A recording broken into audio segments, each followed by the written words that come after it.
principle is the first among solid principles. It says a class should have only one reason to change. One class should have only one job or one responsibility. In this example, we are having invoice class, and in invoice class we have three functionality: calculate total, print invoice, save to database.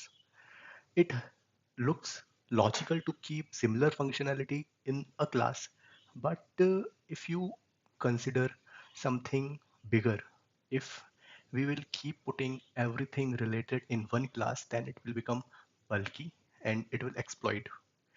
And what if we have to change a logic of one functionality and it is dependent on other functionalities? The code will become very tough to maintain and tough to test.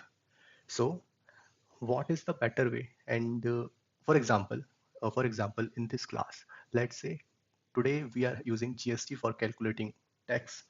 Tomorrow some other method may come. Today we are printing invoices in some format. Tomorrow it may change. Database. Today we are saving in one type of database. Tomorrow we may use some other database. So these are kind of the changes which may come in future. And to entertain them, we should keep our code cleaner such that if I'm changing anything in one functionality, others should not get impacted because of that.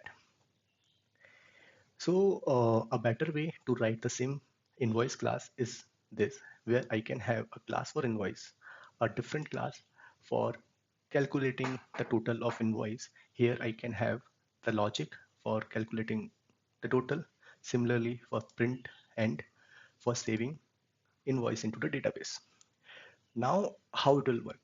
In the same way, whatever class was calling this class, now the same class will call functionalities from these classes. And now our code is more maintainable, because if I need to change anything in calculate total method, the other two classes are untouched. If I need to test a class, if I need to test this code, then I need to put lesser dependencies when I'm doing JUnit testing, let's say. And now my code is more or better reusable. So these are the benefits of using single responsibility principle. So why is it better? Each class has one job now. It's easier to test and it is easier to modify without breaking other functionalities. And what if we break single responsibility principle? It will be harder to maintain.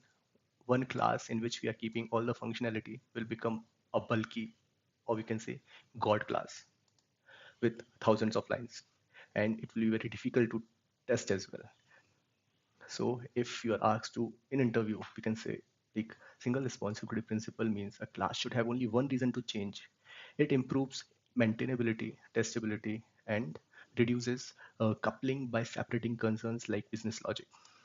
So this is single responsibility design pattern, or not design pattern, single responsibility principle. Thank you.